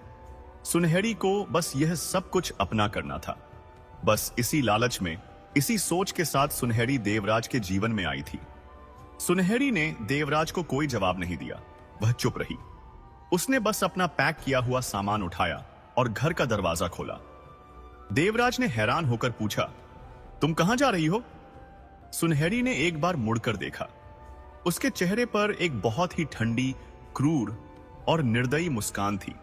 वह बड़े ही तीखेपन से बोली, जहां भी जाऊंगी तुमसे बेहतर जगह ही जाऊंगी। और इतना कहकर वह तुरंत घर से चली गई। दरवाजा बंद हुआ। देवराज उस बंद दरवाजे को देखता रहा। उसकी दुनिया उजड़ चुकी थी। देवराज अब पूरी तरह से अकेला रह गया था। उसका कोई नहीं था। वह रामगोपाल सेठ का उद्धार चुका नहीं सका। रामगोपाल सेठ ने उसकी दुकान जब्त करवा दी, उसे सील कर दिया। जो घर उसने किराए पर लिया था, उसका किराया भी बकाया था, वह चुका नहीं पाया था। मकान मालिक ने उसे घर से निकाल दिया। अब देवराज के हाथ में कुछ भी नहीं था। वह बिल्कुल खाली हाथ था। वह एक रात सड़क पर अकेला खड़ा था। बहुत तेज ठंड थी। उसे कांप कांप कर ठंड लग रही थी। उसे अपनी मां लाली की याद आई। उसे वह भयानक रात याद आई जब उसने अपनी मां की छोटी सी गठरी को घर के दरवाजे के बाहर रख दिया था। उसे मां की वे आंखें याद आईं जो उस समय रोई नहीं थीं, लेकिन उन आंखों में जो गहरा दर्द छिपा था उसे शायद कोई भी शब्द बयान नहीं कर सकता था। वह दर्द बहुत गहरा था। देवराज के घुटने कांपने लगे। वह कमजोरी महसूस करने लगा। वह वहीं सड़क पर बैठ गया। उसे अपने जीवन में पहली बार यह बात गहराई से समझ में आई कि उसकी मां ने भी यही महसूस किया था। यही ठंड, यही अकेलापन, यही खालीपन, यह सब उसकी मां ने भी झेला था। और यह सब उसे किसी और ने नहीं, बल्कि स्वयं उसके बेटे देवराज ने ही उस अवस्था तक पहुंचाया था। उसे अपनी गलती का बहुत अधिक पश्चाताप हुआ। देवराज ने अपने जीवन में पहली बार उस रात फूट फूट कर रोया। उसके आंसू रुक नहीं रहे थे और वे उसके सारे दुख और पश्चाताप को बाहर निकाल रहे थे। इसके बाद जो कुछ भी हुआ वह शायद किसी ने सोचा भी नहीं था। देवराज चंदनगढ़ की तरफ चला। वह पैदल ही चल रहा था क्योंकि उसके पास बस या ट्रेन के किराए के लिए एक पैसा भी नहीं था। लगातार 2 दिन और 2 रात चलते हुए वह जैसे तैसे चंदनगढ़ गांव पहुंचा। वह पूरी तरह थक चुका था। उसने पंडित विश्वनाथ के घर का दरवाजा खटखटाया। पंडित जी ने दरवाजा खोला। उन्होंने देवराज को देखा। उसके बाल बिखरे हुए थे, कपड़े धूल से सने हुए थे और उसका चेहरा बहुत थका हुआ और उदास था। उसे देखकर पहचानना भी मुश्किल हो रहा था। पंडित जी ने उसे अंदर आने को कहा। आजा बेटा। देवराज धीरे से अंदर गया और वहां उसने अपनी मां लाली को देखा। लाली वहीं कमरे में बैठी हुई थी। उसके पास उसका वफादार साथी धर्मा भी बैठा था। अपनी मां को इस हालत में देखकर देवराज के पैर वहीं पर रुक गए। वह आगे बढ़ नहीं पाया। वह दरवाजे पर ही रुक गया, हिम्मत नहीं जुटा पाया। लाली ने देवराज को देखा। उसने उसे तुरंत पहचान लिया। उसका चेहरा बदला नहीं। उसके चेहरे पर न कोई क्रोध आया और न ही उसकी आंखों में कोई आंसू आए। वह बस अपने बेटे को देखती रही, एकटक। देवराज के घुटने मुड़ गए। वह अपने पैरों पर खड़ा नहीं रह सका।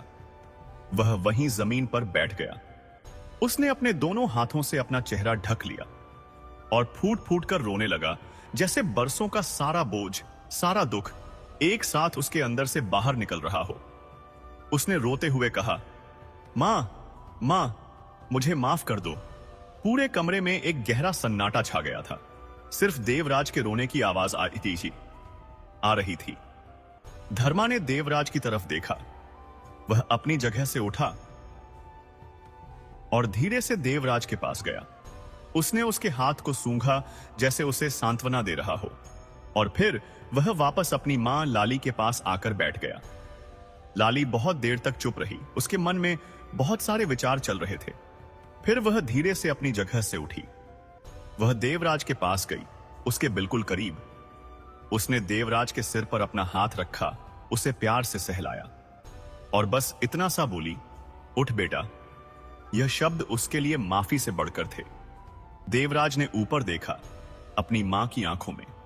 लाली की आंखों में उसे न तो कोई नफरत दिखाई दी और न ही कोई गुस्सा। वहां सिर्फ सालों की थकान थी, एक गहरी टीस थी जो कभी मिट नहीं सकती थी। और उसके साथ एक अजीब सी असीम करुणा थी, दया थी। एक मां का दिल ऐसा ही होता है। उसे आप तोड़ नहीं सकते, उसे केवल थका सकते हो। वह अपने बच्चे को माफ कर ही देती है। यहां इस कहानी का सबसे बड़ा और सबसे झकझोरने वाला यानी हिला देने वाला मोड़ आता है। लाली ने अपने बेटे देवराज को माफ कर दिया था, उसे अपने दिल से लगा लिया था। लेकिन और यह लेकिन यहां बहुत अधिक महत्वपूर्ण है, उसने देवराज को वह सब कुछ नहीं दिया जो उसके पास अब था, जो उसे राघवेंद्र और धर्मा के माध्यम से मिला था। राघवेंद्र द्वारा छिपाए गए सोने के सिक्के, पंडित जी के पास जो जमीन के कागजात थे और मंदिर का वह पुराना दानपत्र, यह सब अब लाली के पास था। देवराज ने जब यह सब सुना तो उसकी आंखों में एक नई उम्मीद की किरण जागी। उसने बड़े उत्साह से कहा, मां, यह सब तो हमारा है। इससे हम फिर से अपने व्यापार को खड़ा कर सकते हैं, फिर से सब कुछ पा सकते हैं। लेकिन लाली ने उसे बीच में ही रोक दिया। लाली बोली, बेटा, यह तुम्हारे पिता राघवेंद्र ने मेरे लिए छोड़ा था, मेरी सुरक्षा के लिए, तुम्हारे लिए नहीं। देवराज यह सुनकर चुप हो गया। उसके पास कोई जवाब नहीं था।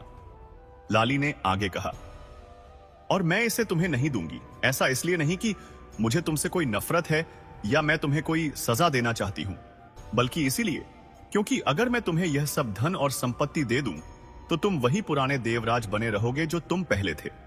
और उस पुराने देवराज का, जिसमें लालच था, कभी कोई भला नहीं होगा, वह कभी सीख नहीं पाएगा। यह सुनकर देवराज की आंखें फिर से भर आईं। लाली ने अपनी बात जारी रखी, तुम्हें अपने पैरों पर खुद खड़ा होना है, अपनी मेहनत और अपने बल पर। यह धन और जमीन मैं उस शिव मंदिर को दान करूंगी जहां से मुझे यह डिबिया मिली थी, उसी जगह को जहां तुम्हारे पिता ने मेरे लिए यह सब छिपाया था। और उस धन से उस पुराने मंदिर का फिर से निर्माण होगा ताकि वह मंदिर गांव के सभी लोगों के काम आ सके, उनकी सेवा कर सके। देवराज ने यह सब सुना, पंडित जी ने भी सुना और धर्मा ने भी यह सारी बात सुनी। लाली ने अंत में कहा, और बेटा, जो सबसे अनमोल चीज तुम्हारे पास बची है वह है तुम्हारे दोनों हाथ, तुम्हारी तेज बुद्धि और तुम्हारे पिता राघवेंद्र का पवित्र नाम। बस यही काफी है तुम्हारे लिए। तुम राघवेंद्र के बेटे हो, उन्हीं के जैसा बनो, उन्हीं के आदर्शों पर चलो। यह उसके लिए सबसे बड़ी सीख थी। लेकिन यहां यह मत सोचिए कि कहानी समाप्त हो गई थी, अभी भी कुछ बाकी था, क्योंकि अभी भी एक और बड़ा और अद्भुत मोड़ इस कथा में आना बाकी था। वह ऐसा मोड़ था जिसकी शायद किसी ने भी उम्मीद नहीं की होगी। देवराज चंदनगढ़ में पंडित जी के घर पर रहने लगा। वह सुबह जल्दी उठता था और सारे दिन ईमानदारी से छोटे छोटे काम करता था। वह गांव में कुछ लोगों के खेतों में भी मदद करता था, पंडित जी की भी पूरी सेवा करता था, उनके छोटे मोटे काम करता था। वह अब एक बिल्कुल बदला हुआ इंसान था। वह हर शाम अपनी मां लाली के पास जाता, चुपचाप उनके पास बैठता रहता था, कोई बात नहीं करता था। लाली भी उससे ज्यादा कुछ नहीं बोलती थी, लेकिन उन दोनों के बीच जो शांति थी, वह खामोशी भी एक गहरा रिश्ता थी, एक बिना कही हुई माफी थी और एक नए सिरे से जुड़ने की शुरुआत थी। एक दिन लाली अचानक बीमार पड़ गई। उसे बहुत तेज बुखार था, उसका पूरा शरीर दर्द से टूट रहा था, वह बहुत कमजोर हो गई थी। देवराज उस रात पूरी रात जागता रहा। वह मां के लिए पानी लाता रहा और उसके माथे को ठंडे पानी से पोंछता रहा। उसकी आंखों में बहुत डर था। लाली ने एक बार अपनी आंखें खोली। उसने देखा उसका बेटा देवराज उसके पास बैठा था। उसकी आंखें लाल थीं। वह रोया नहीं था, लेकिन उसकी आंखों से साफ लग रहा था कि वह अपनी मां को खोने से बहुत डरा हुआ था। लाली ने उसे दिलासा देते हुए कहा, बेटा डर मत। देवराज बोला, मां, अगर आपको कुछ हो गया तो मेरा क्या होगा? लाली ने मुस्कुराते हुए कहा, कुछ नहीं होगा बेटा, भगवान भोलेनाथ ने मुझसे अभी और भी बहुत सारा काम बाकी रखा है। और सच में 3 दिनों के अंदर लाली का बुखार पूरी तरह उतर गया। वह फिर से स्वस्थ हो गई। उस बुखार से ठीक होने के बाद लाली ने एक ऐसा काम किया जो देवराज के दिल में हमेशा के लिए छप गया। वह उसे कभी भूल नहीं पाया। उसने देवराज को अपने पास बुलाया। लाली ने कहा, बेटा, मेरे पास तुम्हारे लिए एक बहुत ही महत्वपूर्ण काम है। देवराज ने बड़े ही आज्ञाकारी स्वर में कहा, बोलो मां, क्या काम है? लाली ने कहा, जब हमारा यह नया मंदिर बनेगा, और वह जरूर बनेगा, तो उस मंदिर के पास एक धर्मशाला भी बनवाना। एक ऐसा स्थान जहां बेसहारा लोग रह सकें, जिन्हें कोई सहारा न हो, जो मां बाप अकेले हों, जिनके बच्चों ने उन्हें छोड़ दिया हो, या जिनके घर में उनके लिए जगह न हो, वे वहां आकर शांति से रह सकें। देवराज यह सुनकर स्तब्ध रह गया। देवराज की आंखें यह सुनकर भर आईं। वह अच्छी तरह समझ गया था कि उसकी मां क्या कहना चाहती थी। मां कह रही थी कि जो दुख मैंने झेला है, जो अकेलापन मैंने महसूस किया है, वह कहानी किसी और बेसहारा मां बाप के साथ कभी न दोहराई जाए। यह उसकी मां की अंतिम सीख थी। और अब बात करते हैं उस स्त्री की जिसकी कहानी हमें सबसे ज्यादा सोचने पर मजबूर करती है, सुनहरी की। आखिर सुनहरी गई कहां? जब वह देवराज का घर छोड़कर चली गई थी, तो उसने सोचा था कि वह किसी नए शहर में जाएगी। वहां वह एक नई जिंदगी शुरू करेगी, नए सपने देखेगी। लेकिन कहते हैं ना, कर्मों का फल मिलता ही है। मथुरा दास के वे सभी कानूनी कागज उसके नए ठिकाने तक पहुंच गए। कानून ने उसे ढूंढ निकाला और उसे पकड़ लिया। पहली शादी को छिपाकर दूसरी शादी करना यह एक बहुत बड़ा अपराध था। सुनहरी को जेल की सजा हुई और जब वह जेल से बाहर निकली तो वह पूरी तरह से अकेली थी। देवराज ने उसे फिर से स्वीकार नहीं किया, उसे अपनी जिंदगी से बाहर कर दिया था। मथुरा दास भी उसे वापस अपने घर नहीं लेना चाहता था। उसके वे दोनों बच्चे जिनसे वह कभी मिलना चाहती थी, वे भी अब उससे नफरत करते थे। सुनहरी के पास अब कुछ भी नहीं बचा था। न कोई घर था, न पैसा और न ही कोई रिश्ता। वह जिस गहरे लालच में डूबी थी, उसी लालच ने उसे पूरी तरह से डुबो दिया था, उसे बर्बाद कर दिया था। और अब वह भटक रही थी, एक गांव से दूसरे गांव, एक ऐसी भिखारिन बनकर जिसने खुद अपने ही हाथों अपनी पूरी जिंदगी बर्बाद कर ली थी। यह लालच का सबसे भयानक फल था। लाली पर कोई लालच नहीं था, वह फिर भी अपनी हिम्मत के साथ खड़ी थी। लेकिन सुनहरी ने लालच किया और वह बुरी तरह से गिर गई। उसका सब कुछ खत्म हो गया। उस दिन के कुछ महीनों बाद चंदनगढ़ गांव में एक बहुत ही खास और शुभ कार्य शुरू हुआ। उस पुराने खंडहर पड़े शिव मंदिर की जगह पर अब एक नया और भव्य शिव मंदिर बनने लगा था। लाली ने अपनी तरफ से राघवेंद्र की संपत्ति और दान पत्र के साथ अपना पूरा दान सौंपा। गांव के सभी लोगों ने भी इस नेक काम में दिल खोलकर मदद की। पंडित जी ने मंदिर के निर्माण कार्य की पूरी देखरेख की। वह सब कुछ अपनी निगरानी में करवा रहे थे। जैसे जैसे मंदिर का निर्माण हो रहा था, लोगों को धीरे धीरे पता चला कि यह सारा महान कार्य किसी और ने नहीं, बल्कि लाली ने ही करवाया है। वही लाली जो बरसों पहले चंदनगढ़ की हवेली में रहती थी, जिसे उसके अपने बेटे ने घर से निकाल दिया था और जो गांव गांव भटक कर भीख मांगती थी। यह सुनकर लोग बहुत अधिक हैरान रह गए। उन्हें विश्वास नहीं हुआ। कुछ लोगों को तो बहुत शर्म आई कि उन्होंने लाली को भिखारन कहकर अपमानित किया था, उसे भगा दिया था, जैसा जाबिता था। कुछ लोग आए और उन्होंने लाली के पैर छूकर माफी मांगी। लाली ने विनम्रता से कहा, अरे नहीं, यह मेरा काम नहीं है, यह तो स्वयं भगवान भोलेनाथ का काम है। मैं तो बस उनका एक माध्यम थी, एक जरिया थी। मंदिर के पास एक सुंदर धर्मशाला भी बनी, ठीक लाली की इच्छा के अनुसार। उस धर्मशाला के दरवाजे पर बड़े अक्षरों में लिखा था, यहां हर बेसहारा का, हर अकेले व्यक्ति का, हर जरूरतमंद का स्वागत है। और फिर एक दिन वह हुआ जो लाली को सबसे ज्यादा चौंका गया। उसने इसकी उम्मीद नहीं की थी। धर्मा, वह छोटा काला कुत्ता, उसका वफादार साथी, एक सुबह उठा नहीं। वह लाली के पास ही लेटा हुआ था, बिल्कुल शांत। ऐसा लग रहा था जैसे वह गहरी नींद में सो रहा हो, लेकिन उसकी सांसें नहीं चल रही थीं। वह इस दुनिया को छोड़ चुका था। लाली ने उसे उठाया, उसे बड़े प्यार से अपनी गोद में रखा। धर्मा का चेहरा बहुत शांत और निर्दोष था। ऐसा लग रहा था जैसे उसने इस दुनिया में अपना सारा काम पूरा कर लिया था और अब उसे जाना था।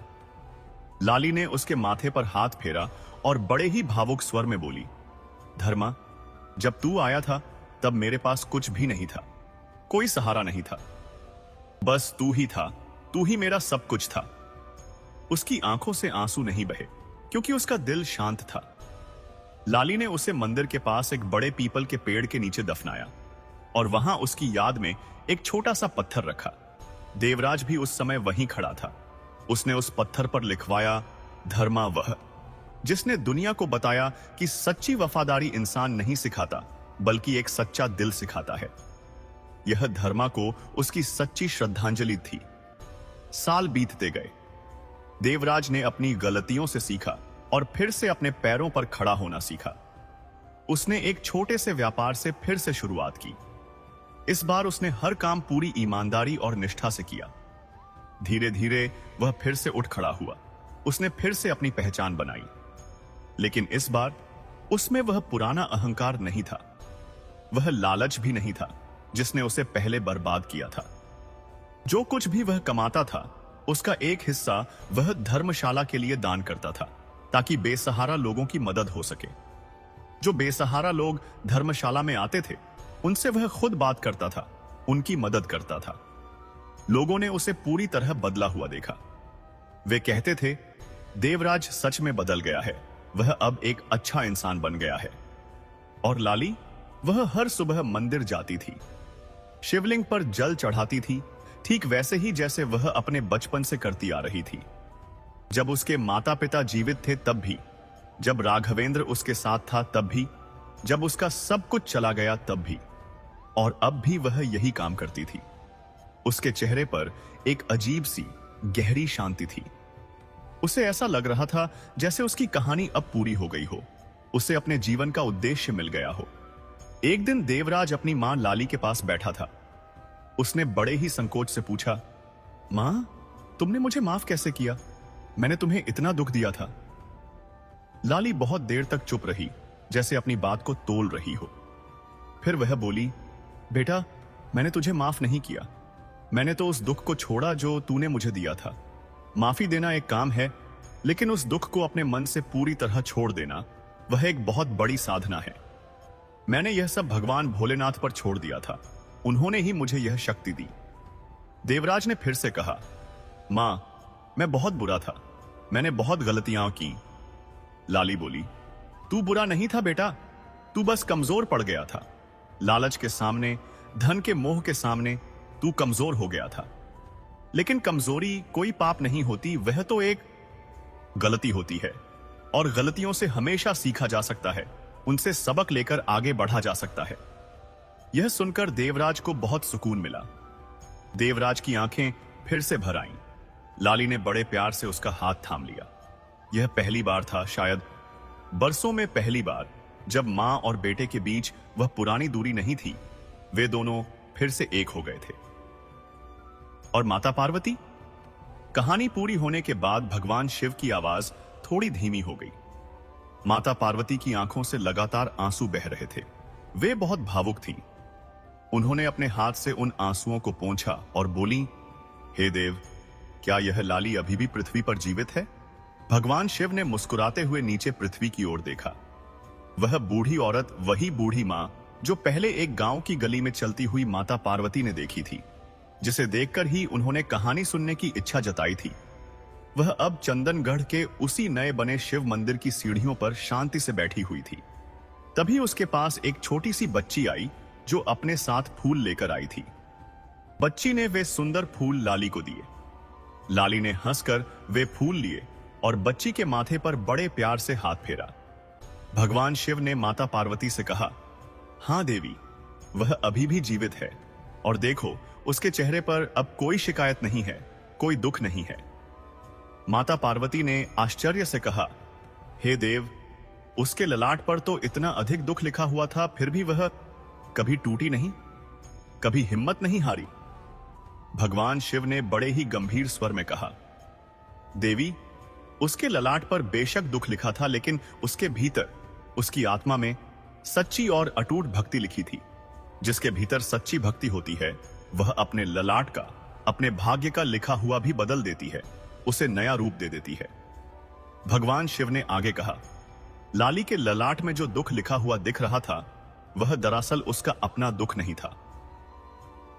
वह तो उसके आसपास के लोगों के बुरे कर्मों का प्रतिबिंब था, उनका ही एक आईना था। लाली तो बस उस दीपक के समान थी जो चाहे कितना भी भयानक तूफान क्यों ना आए, फिर भी जलता रहता है, अपनी रोशनी बिखेरता रहता है। माता पार्वती ने पूछा, और देवराज का क्या हुआ देव?